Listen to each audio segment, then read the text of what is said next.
Hello people out there. So in this video we were going to discuss about descriptive paper of various exam. जैसे कि आपको पता है कि descriptive paper mains examination का part है. इसमें आपको लिखना होता है, टाइप करना होता है.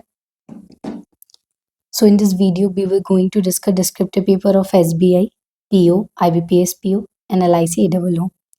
There have been a lot of changes in 2025, so please stay a bit patient while watching the video. पहले बात करते हैं SBI PO की. तो SBI PO का पैटर्न है 30 minute you will get for the descriptive paper. 30 minute आपको मिलेंगे. टोटल मार्क्स कितने हैं? 50. SBI PO में आपके 4 टॉपिक दिए गए हैं: email, report, situation analysis and प्रेसी writing. सबसे पहले ईमेल्स के आपको 2 क्वेश्चन आएंगे. 2 क्वेश्चन आपको गिवन होंगे, उसमें से आपको एक चूज करना है. मार्क्स 15. देन सिचुएशन एनालिसिस के भी 2 क्वेश्चन आपको आएंगे, उसमें से कोई एक चूज करके लिखना होता है. It consist of 15 marks. इसके बाद एक क्वेश्चन होगा रिपोर्ट का और एक होगा प्रेसी का. 2 क्वेश्चन होंगे, एक होगा रिपोर्ट का, एक होगा प्रेसी का. कोई भी एक चूज करना है.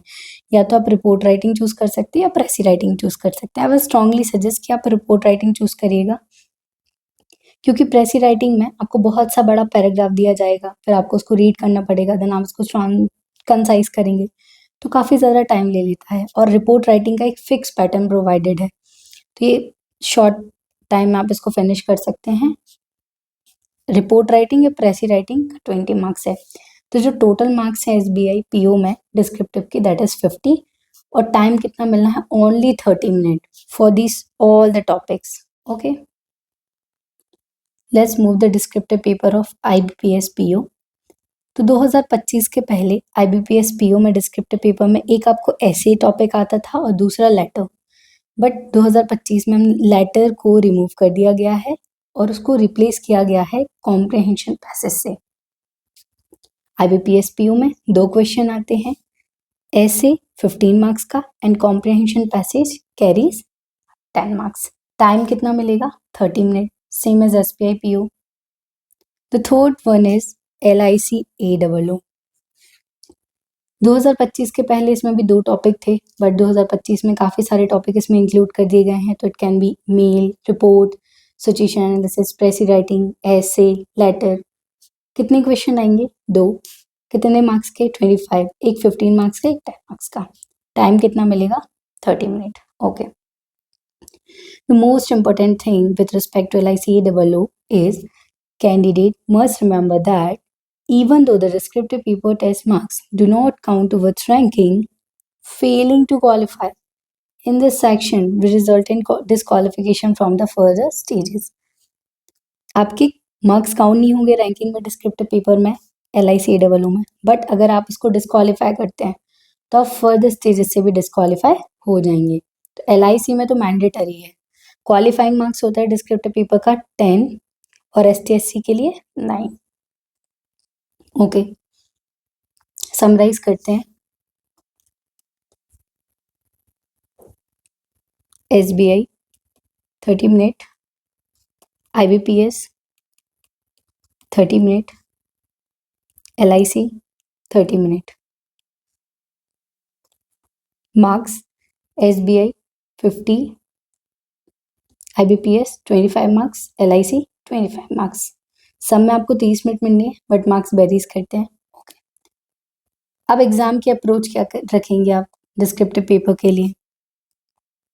डिस्क्रिप्टिव पेपर में प्रैक्टिस करते समय आपको याद रखना है कि जब आपको पता है कि आपको टाइपिंग करना है एग्जाम में टाइपिंग करते हैं आप, वहाँ पे वर्ड्स काउंट होते रहते हैं. तो you don't have to worry with respect to word limit. And now with respect to practice, आपको ना कीबोर्ड से प्रैक्टिस करनी है जब भी आप टाइपिंग करें. क्यों? क्योंकि जो लैपटॉप की कीज होती है ना, वो बहुत डिफर होती हैं जो एग्जाम में हमें कीबोर्ड मिलता है. तो वो स्ट्रांगली सजेस्टेड कि जब आप एग्जाम देने जाएं उसके पहले आप थोड़ा सा कीबोर्ड पे स्विच कर लें. उससे क्या होगा कि आपकी जो हैंड है ना उसको हैबिट हो जाएगी, क्योंकि कीबोर्ड ना एग्जाम्स के बहुत हार्ड चलते हैं कभी कभी. तो थोड़ा सा आप इस चीज़ को ध्यान रखें, पहली बात. दूसरी बात आपको याद रखनी है कि एटलीस्ट 15 to 20 डिस्क्रिप्टिव पेपर आपको एग्जाम के पहले लगाना है. टाइमर फिक्स करके कि 30 मिनट में आप इसको कंप्लीट कर पा रहे हो या नहीं, राइट। तीसरी इंपॉर्टेंट बात ये है कि जहाँ डिस्क्रिप्टिव पेपर देते हैं मेंस एग्जामिनेशन में, तो सबके कीबोर्ड चलते हैं, बहुत नॉइज होता है, बहुत डिस्ट्रैक्शन होता है, तो एटलीस्ट ऐसे 3 से 4 डिस्क्रिप्टिव पेपर आप किसी पास में जाके, जहाँ पे कंप्यूटर बहुत सारे होते हैं, कंप्यूटर क्लासेस होती हैं, आप वहाँ जाके दे के आएँ। क्या होगा, आपको उस डिस्ट्रैक्शन जब एग्ज़ाम में जाएँगे ना, अदरवाइज़ आप बहुत डिस्ट्रैक्ट फ़ील करेंगे कि इतना सारा नॉइज़ हो रहा है, तो पहले से इस चीज़ की प्रैक्टिस करके जाएँ। तो we have to be like keep in mind 3 thing. First, exam के पहले कीबोर्ड पे ही प्रैक्टिस करना है। लैपटॉप की कीज़ थोड़ी डिफ़र होती हैं कीबोर्ड से। सेकंड, टाइमर लगा के आपको डिस्क्रिप्टिव पेपर लगाना होता है। थर्ड थिंग, 3 से 4 आप पहले से किसी कैफेटेरियन में जाके उसको प्रैक्टिस कर सकते हैं। ओके, अब एग्ज़ाम में आपको क्या बातें याद रखनी है? एग्ज़ाम के लिए आपका मेंस पेपर होता है, थोड़ा सा ब्रेक के बाद आपका डिस्क्रिप्टिव स्टार्ट होगा। द मोस्ट इम्पोर्टेंट थिंग तो आपको याद रखना है टू चेक योर कीबोर्ड कि उसमें कोई प्रॉब्लम तो नहीं है। ऐसी कोई की है जो वर्क नहीं कर रही हो, तो आपको तुरंत क्या करना है, उसको चेंज कराना है। अगर वो आपसे बोले नहीं थोड़ी देर से चेंज कर देंगे, नो, आपको तुरंत चेंज कराना है, क्योंकि एक बार स्टार्ट हो गया ना तो आपके पास कोई ऑप्शन नहीं बचता है, राइट। तो आप उसमें क्या करेंगे, पासवर्ड डालने के लिए ऑप्शन रहता है ना, तो वहाँ पे आपको सारी कीज़ ना प्रेस करके देख लेनी है 1 टू ए से जेड तक कि सब मेरे काम कर रहे हैं या नहीं। अगर आपको किसी भी कीज़ में प्रॉब्लम हो रही है या कीबोर्ड में कुछ भी प्रॉब्लम हो, आप उसको तुरंत चेक कराएंगे, राइट। सो थोड़ा सा कंसाइज करें इसको। तो हमारे टोटल टॉपिक कितने हो गए डिस्क्रिप्टिव पेपर के? ऐसे, letter writing, precis, report, email. Sixth one is situation analysis, and the seventh one is RC, passage, right? तो I will going to launch a series, एक लेक्चर एक टॉपिक के लिए। तो in the next lecture I will going to discuss a detailed plan of essay, then letter, then pressy, then report, then mail, then citation, then RC की जो हमारे examiner के द्वारा हमें फिक्स पैटर्न दिया गया है, हम उसको diligently फॉलो करना होगा, right. So in the next video we will going to discuss about essay writing, how to approach it. So thanks for this video. Stay tuned.